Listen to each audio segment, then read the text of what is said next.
السلام علیکم ورحمۃ اللہ تعالی وبرکاتہ۔ جامعہ رضویہ منظر اسلام کے آن لائن سبق میں آپ کا خیر مقدم ہے۔ آئیے کھولتے ہیں اپنی کتاب شرح جامی۔ اس سے پہلے ہم الکلمۃ پر گفتگو کر چکے ہیں۔ آج اپنی گفتگو کا آغاز مصنف کے قول لفظ سے کرتے ہیں۔ لفظ کے تحت گفتگو کرنے سے پہلے صاحب شرح جامی کی کچھ عبارت پڑھتے ہیں۔ آئیے کھولتے ہیں کتاب، عبارت پڑھتے ہیں۔ آپ لوگوں نے کتاب کھولی ہوگی، ٹھیک ہے، شروع کرتے ہیں۔ بسم اللہ الرحمن الرحیم۔ لفظ،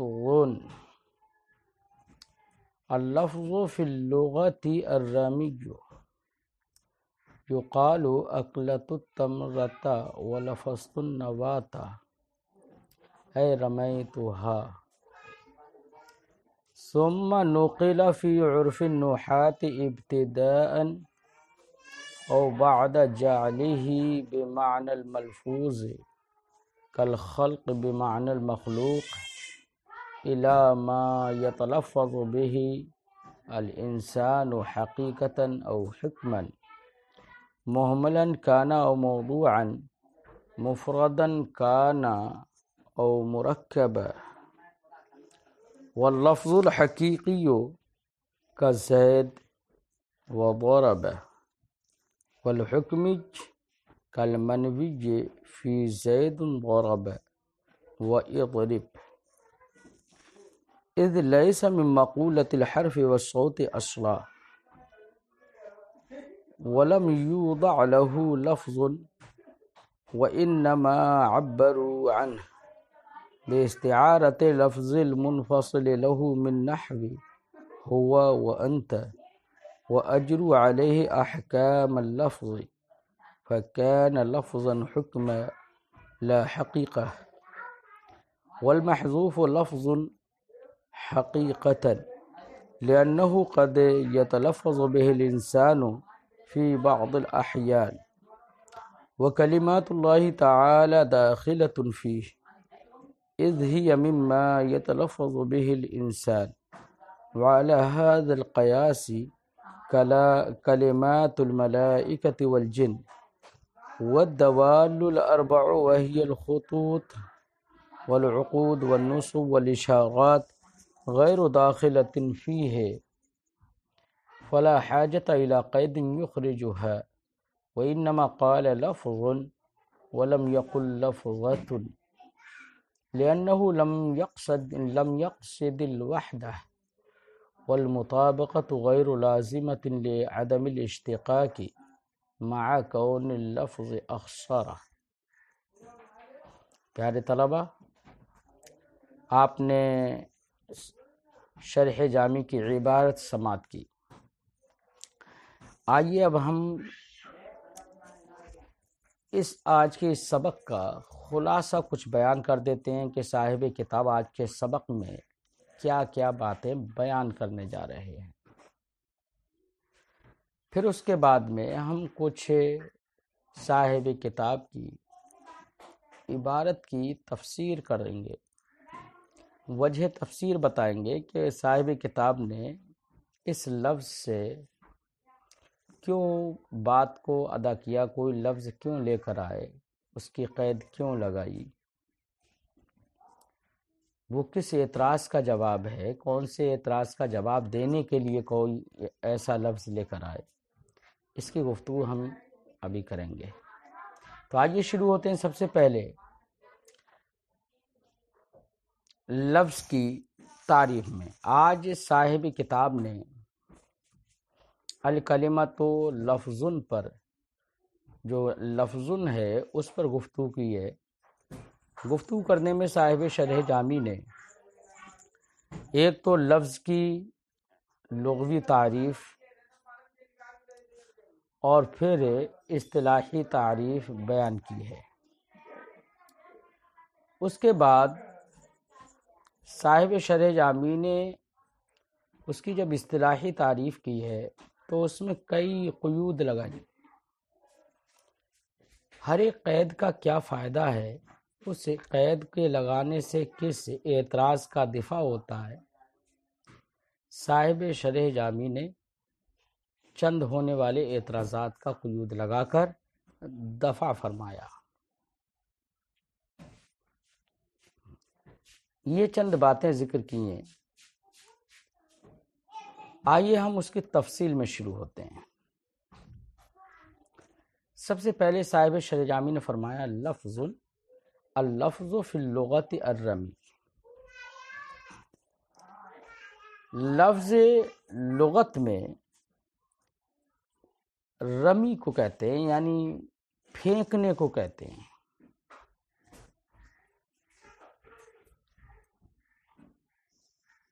لفظ لغت میں مطلق پھینکنے کو کہتے ہیں۔ اب پھینکنا اس میں بڑا عموم ہے، خواہ منہ سے پھینکنا ہو یا غیر منہ سے، چاہے لفظ کو پھینکا جائے یا غیر لفظ کو پھینکا جائے۔ منہ سے لفظ پھینکنے کی مثال، جیسے ہم جملے کا تلفظ کرتے ہیں زید قائم، تو یہاں پر ہم نے اپنے منہ سے زید قائم کو پھینکا، یعنی اس کا تلفظ کیا۔ اور منہ سے غیر لفظ پھینکنے کی مثال، جیسے اکلت التمرۃ ولفظت النواۃ، یہ اکلت التمرۃ ولفظت النواۃ یہاں پر اس کا معنی ہے میں نے کھجور کھائی اور گٹھلی پھینک دی۔ یہاں گٹھلی یہ غیر لفظ ہے، سمجھ میں آئی بچوں؟ ایسی ہی غیر منہ سے غیر لفظ پھینکنے کی مثال، جیسے کہا جاتا ہے لفظت الرحا الدقیقہ، چکی نے آٹا پھینک دیا۔ یہاں پر چکی منہ نہیں اور آٹا لفظ نہیں۔ غیر منہ سے لفظ پھینکنے کی کوئی مثال نہیں۔ اور لغت میں لفظ جو تکلم کے معنی میں آتا ہے، لغت میں بھی تکلم کے معنی میں آتا ہے، بات کرنے کے معنی میں۔ یہ ہماری اب تک گفتگو اس بات پر ہوئی جو صاحب شرح جامی نے کہا تھا اللفظ فی اللغت الرمی، لفظ لغت میں یعنی لفظ کا لغوی معنی رمی یعنی پھینکنے کا ہوتا ہے۔ تو بچوں آپ نے اس کی ساری صورتیں دیکھی۔ پھینکنا یہ کتنے طرح سے ہو سکتا ہے، لفظ کو بھی پھینکا جا سکتا ہے منہ سے، غیر لفظ کو بھی پھینکا جا سکتا ہے، ایسے ہی منہ سے بھی پھینکا جا سکتا ہے، غیر منہ سے بھی پھینکا جا سکتا ہے۔ سب میں یہ لفظ کا معنی جو پھینکنے کا ہے وہ ہر طرح سے پایا جاتا ہے۔ کئی صورتیں ہم نے آپ کے سامنے ان کی مثالیں بھی رکھیں۔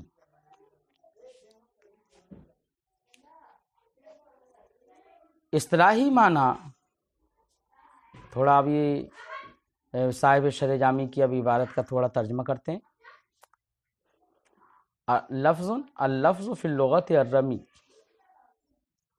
لفظ لغت میں پھینکنے کو کہتے ہیں۔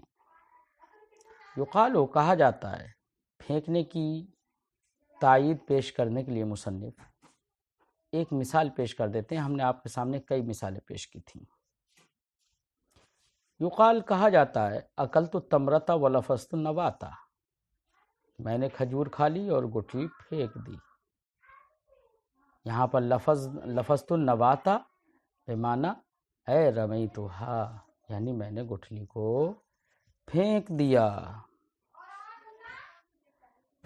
یہ تو لغوی معنی ہوا۔ پھر صاحب شرح جامی فرماتے ہیں ثم نقل فی عرف النحات ابتداء او بعد جالہ بمعنی الملفوظ، پھر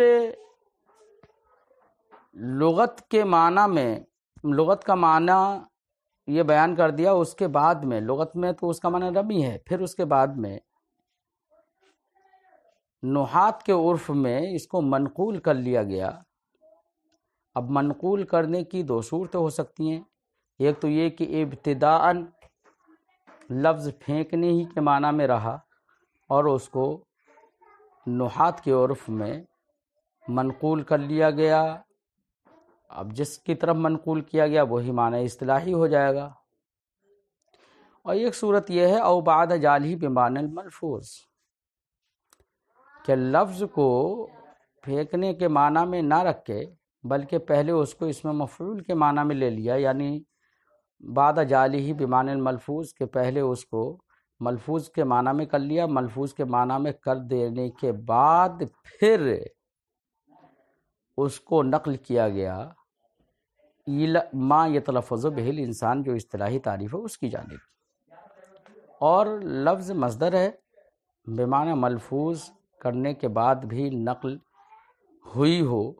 ایسا ہو سکتا ہے کیونکہ مصدر کا استعمال مفعول کے معنی میں کافی ہوتا ہے، جیسے کہ کالخلق بمعنی المخلوق، جیسے کہ خلق بمعنی مخلوق استعمال ہوتا ہے۔ ایسے ہی لفظ بمعنی ملفوظ پہلے بنایا، اس کے بعد اس کو نقل کر لیا گیا ما یتلفظ بہ الانسان کی طرف۔ تو الا ما یتلفظ بہ الانسان جو صاحب شرح جامی نے فرمایا، اس کا تعلق نقلا سے ہے، اے ثم نقل فی عرف النحات الا ما یتلفظ بہ الانسان۔ اب وہ عرف نحات میں ما یتلفظ بہ الانسان کی طرف اس کو نقل کر لیا گیا، اس نقل کی دو صورتیں ہو سکتی ہیں کہ یا تو ابتداءً نقل کی گئی ہو، یعنی لفظ کو بمعنی رمی ہی رکھا گیا ہو اور الی ما یتلفظ بہ الانسان، ما یتلفظ بہ الانسان کی جانب اس کو نقل کر لیا گیا ہو۔ دوسری صورت یہ ہے جس کو صاحب شرح جامی نے او سے کہا، او بعد جالہ بمعنی الملفوظ۔ تو یہاں پر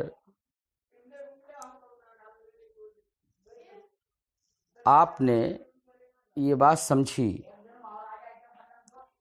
کہ یہاں پر صاحب شرح جامی نے دو باتیں رکھی، ایک تو یہ کہ ملفوظ کے معنی میں کرنے سے پہلے اس کو نقل کیا گیا ہو، اور دوسری بات کیا، ملفوظ کے معنی میں کرنے کے بعد اس کو نقل کیا گیا ہو۔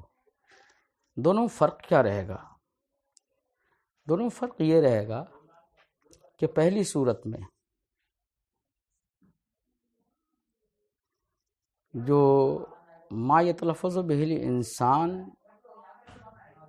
کا جو نام رکھا گیا ہے وہ تسمیۃ المسبب باسم السبب ہو جائے گا، کیونکہ رمی اپنے بعض افراد کے اعتبار سے ما یتلفظ بہ الانسان کے لیے سبب ہوتا ہے، یعنی بعض وہ افراد جو کہ منہ سے ان کو پھینکا جاتا ہے ان کے لحاظ سے ظاہر بات ہے پھینکنا سبب ہے، اور تکلم جو ہے یہ اس کا مسبب ہے، تو تسمیۃ المسبب باسم سبب رکھ دیا جائے گا۔ اور دوسری صورت یعنی بمعنی ملفوظ کرنے کے بعد اس کو نقل کیا جائے تو اس صورت میں تسمیۃ الخاص باسم العام ہوگا۔ کیوں؟ اس لیے کہ لفظ بمعنی ملفوظ کر لیا، ملفوظ بمعنی مرمی ہوگا، یعنی پھینکے ہوئے کے معنی میں ہوگا، جس کو پھینکا جائے، اور جس کو پھینکا جائے وہ تو بہت عام ہے، جیسے کہ ہم نے اس سے پہلے گفتگو کی تھی۔ اور ما یتلفظ بہ الانسان، انسان جس کا تلفظ کرتا ہے وہ تو خاص ہے، وہ تو صرف الفاظ وغیرہ ہیں، کلمات ہیں جو ہماری زبان سے نکلتے ہیں، تو ایسی صورت میں تسمیۃ الخاص باسم العام ہوگا۔ اس کے بعد صاحب شرح جامی نے فرمایا حقیقتاً او حکماً محملاً کانا او موضوعاً مفرداً کانا او مرکباً، اتنی قیود لگائیں، یعنی انسان جن کا تلفظ کرے، خواہ وہ تلفظ حقیقتاً ہو یا حکماً ہو، موضوع کا ہو یا مفرد کا ہو، محمل کا ہو یا مرکب کا ہو، یہ قیود کیوں لگائیں؟ اس کی وجہ کیا ہے؟ تو پیارے بچوں، یہ ساری قیود صاحب شرح جامی نے کچھ اعتراضات وارد ہو رہے تھے، ان اعتراضات کو دفع کرنے کے لیے، ختم کرنے کے لیے یہ ساری قیود لگائی ہیں۔ اعتراضات کیا وارد ہوتے لفظ کی تعریف پر؟ تو اب ہم کچھ اعتراضات پیش کرتے ہیں اور پھر دیکھتے ہیں کہ صاحب شرح جامی نے ان اعتراضات کا دفاع اپنے لفظوں سے کیسے کیا۔ سب سے پہلے تو ایک یہی اعتراض ہوگا کہ لفظ کی جو تعریف آپ نے کی ہے یہ مانع عن دخول غیر نہیں ہے، یعنی تعریف دخول غیر سے مانع نہیں ہے، کیونکہ یہ تعریف زبان پر صادق آتی ہے۔ ما یتلفظ بہ الانسان، جس کے ذریعے سے انسان تلفظ کرے، یہ ترجمہ ہم کریں گے یعنی با کو استعانت کے لیے مانیں گے تو یہ اعتراض ہوگا۔ کیوں؟ اس لیے کہ زبان کے ذریعے سے انسان تلفظ کرتا ہے تو زبان آلہ بن گئی، تو اب کیا زبان کو بھی لفظ کہا جائے گا؟ تو یہ اعتراض ہوگا کہ یہ تعریف زبان پر صادق آتی ہے، کیونکہ زبان سے بھی انسان تلفظ کرتا ہے۔ اس کا جواب کیا دیں گے ہم؟ اس کا جواب یہ دیں گے کہ تعریف میں جو لفظ بہی ہے نا، ما یتلفظ بہی، یہ بہی یہ با استعانت کے لیے نہیں ہے بلکہ با تعدیہ کے لیے ہے، یعنی متعدی بنانے کے لیے ہے۔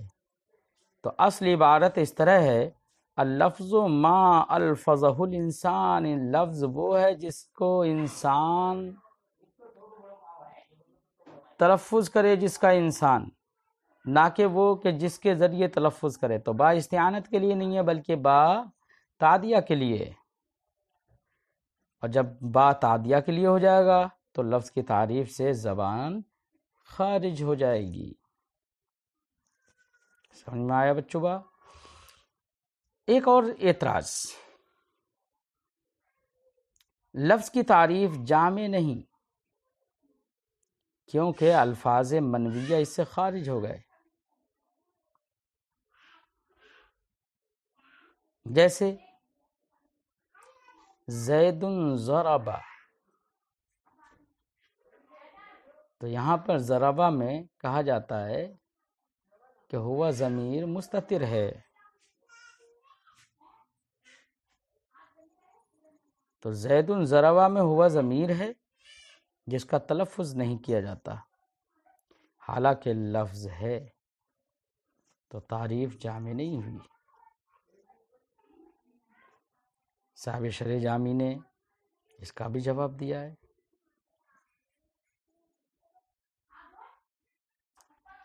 جواب کا خلاصہ یہ ہے کہ تلفظ میں ہم نے تعمیم کی تھی۔ دیکھیے صاحب شرح جامی کے الفاظ، انہوں نے کہا تھا حقیقتاً او حکماً، تو حقیقتاً جہاں پر حقیقتاً تلفظ ہوتا ہو، جیسے ضرب زیدن ہے، زیدن ہے، زیدن قائم ہے، تو یہ سب کے سب حقیقتاً تلفظ ہوتا ہے۔ حقیقتاً تلفظ کا مطلب یہ ہے کہ وہ اصوات و حروف کی قبیل سے ہیں، تو اصوات و حروف کی قبیل سے ہیں، ان کا حقیقتاً تلفظ ہوتا ہے۔ تو یہاں پر حقیقتاً کی قید سے یہ سب داخل ہو گئے. اور آگے کہا تھا حکمن، تو مثال مذکور جو زید ضربہ ہے یا اضرب ہے، جس میں انت ضمیر مانتے ہیں، جس کی تعبیر ہوا یا انت ضمیر سے کرتے ہیں، مثال مذکور میں ہوا ضمیر کا تلفظ حکمن ہوا ہے، حقیقتاً تو نہیں ہوا لیکن حکمن ہوا ہے. تلفظ حکمن کیوں ہے وہاں؟ کیونکہ حکمن اس لیے ہے کہ ضمیر حروف و اصوات کی قبیل سے نہیں ہے، اس لیے وہ حقیقتاً تو تلفظ نہیں ہوا لیکن حکمن ہے. اب رہی بات یہ اعتراض کہ جب ہوا ضمیر یا انت ضمیر از قبیل حرف و صوت نہیں تو اس کے لفظ حکمی ہونے کی کیا دلیل ہے؟ تو اس کو صاحب شرح جامی نے فرمایا کہ دلیل، اس پر دلیل یہ ہے کہ نحات اس کا استعمال جب کرتے ہیں تو اس پر احکام لفظ جاری کرتے ہیں. بہی طور کہیں پر اسے مسند الیہ بناتے ہیں، کہیں مبدل منہ بناتے ہیں، کہیں ذو الحال بناتے ہیں، وغیرہ وغیرہ. تو اس پر احکام لفظ کا جاری کرنا یہ اس بات کی دلیل ہے کہ وہ حقیقتاً حکم نہیں، حقیقتاً لفظ نہیں لیکن حکماً لفظ ہیں. بات سمجھ میں آ گئی؟ آئیے تھوڑی سی ہم عبارت کا ملان کرتے ہیں.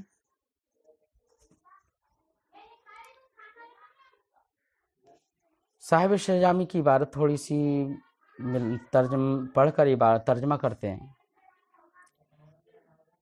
اِلیٰ ما یتلفظ بہ الانسان، پھر اس کو منقول کر لیا گیا عرف نحات میں ما یتلفظ بہ الانسان کی جانب.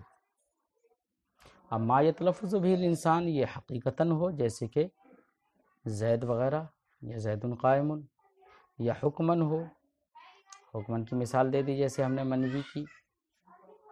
محمل ہو، تو کبھی کبھی آدمی محمل کا بھی تلفظ کر لیتا ہے نا، جیسے لفظ جسق، اردو میں ہم روٹی اوٹی بول دیتے ہیں تو اوٹی کا بھی تلفظ کرتے ہیں، تو وہ حالانکہ محمل ہے لیکن لفظ کی تعریف میں سب داخل ہوں گے. موضوع ہو، سارے الفاظ موضوع ہیں جیسے کہ زید ہے، ضربہ ہے، وغیرہ وغیرہ. مفردن کانا و مرکبہ، مفرد ہو یا مرکب ہو. مفرد ہو جیسے زید، مرکب ہو جیسے ضرب زید، یہ بھی لفظ ہے. اب صاحب شرح جامی، ہم نے تو آپ کو مثالیں دیں، صاحب شرح جامی نے بھی تفصیل سے مثالیں پیش کی ہیں. فرمایا واللفظ الحقیقی کزید، لفظ حقیقی جہاں پر حقیقتاً تلفظ ہوتا ہے جو اصوات و حروف کی قبیل سے ہوتا ہے، جیسے کہ زید اس کی مثال. ایسی ضربہ مثال، و ضربہ اور ضربہ. والحکمی کالمنوی فی زید ضربہ، اور حکمی کی مثال جیسے کہ منوی جو زید ضربہ میں ہے یا اضرب میں ہے. زید ضربہ میں ہوا اور اضرب میں انتا. اب اس بات کی دلیل کہ یہ منوی ہے، یہ حقیقتاً لفظ نہیں ہے، اس کی دلیل پیش کر رہے ہیں کہ منوی یہ ملفوظ حقیقتاً نہیں ہوتا ہے. دلیل اس کی اذ لیس من مقولۃ الحرف والصوت، کہ یہ منوی جو ہے یہ مقولہ حرف و صوت سے نہیں ہے. جب مقولہ حرف و صوت سے نہیں ہے تو حقیقتاً لفظ بھی نہیں ہوگا، وہ ملفوظ بھی نہیں ہوگا، کیونکہ حقیقتاً ملفوظ تو وہی ہوتے ہیں جو مقولہ حرف و صوت سے ہوتے ہیں. ولم یوضع، یہ مقولہ حرف و صوت سے نہ ہونے جو دلیل بیان کی تھی اسی کی تفسیر ہے یہ جملہ۔ مقولہ حرف و صوت سے نہیں ہے، یعنی کہ اس کے لیے کوئی لفظ موضوع نہیں ہے۔ ولم یوضع لہ لفظ، اس کے لیے کوئی لفظ موضوع نہیں ہے۔ اب کوئی اعتراض کر سکتا ہے لفظ موضوع نہیں ہے، کیسی بات کر رہے ہیں؟ ہم تو دیکھتے ہیں کہ زید ضربہ کہا جاتا ہے تو کہا جاتا ہے کہ اس کے اندر ہوا ضمیر ہے، انتا کہا جائے اور اضرب کہا جاتا ہے تو کہا جاتا ہے اس میں انتا ضمیر ہے۔ تو یہ کہاں سے نکال لیتے ہیں اگر لفظ موضوع نہیں ہے اس کے لیے؟ تو اس کے لیے فرماتے ہیں صاحب شرح جامی، انما عبروا عنہ، لفظ تو اس کے لیے کوئی موضوع نہیں ہے لیکن اس کی تعبیر ایک لفظ منفصل کو اس کے لیے مستعار لینے کے ذریعے سے کر لی جاتی ہے۔ یعنی لفظ منفصل جو ہوا ہے یا انتا ہے اس کو گویا کہ ادھار لے لیا جاتا ہے سمجھنے اور سمجھانے کے لیے۔ بات سمجھ میں آئی بچوں؟ صاحب شجاع فرماتے ہیں وَإِنَّمَا عَبَّرُوا عَنْهُ، اس کی تعبیر بے استعارت لفظ المنفصل لہو، اس کے لیے لفظ منفصل جیسے کہ ہوا ہے اور انتا ہے، ان کو مستعار کر کے، ان کو ادھار لے کے اس کی تعبیر کر لی جاتی ہے۔ یعنی نحویوں نے اس کی تعبیر لفظ منفصل سے یا لفظ منفصل کو ادھار لے کر استعارہ کر کے اس کے لیے اس کی تعبیر کر لی، جیسے کہ ہوا اور انتا سے۔ وہ اجرو علیہ احکام اللفظ، یہ اس بات کو ثابت کرنے کے لیے دلیل پیش کر رہے ہیں یہاں پر کہ جو منفی ہوتا ہے وہ ملفوظ حکمن ہوتا ہے، اس کی دلیل پیش کر رہے ہیں۔ واجرو علیہ احکام اللفظ، تعبیر کرنے کے بعد اس پر احکام لفظ جاری کر دیے نحویوں نے، تو احکام لفظ جاری کر دیے تو وہ حکمن لفظ ہو گیا، حقیقتاً لفظ نہیں ہوا۔ حقیقتاً لفظ کیوں نہیں ہوا؟ کیونکہ وہ مقولہ حرف و صوت سے نہیں ہے، اور حکمن لفظ ہو گیا کیونکہ حکمن اس پر لفظ کے احکام جاری کر دیے۔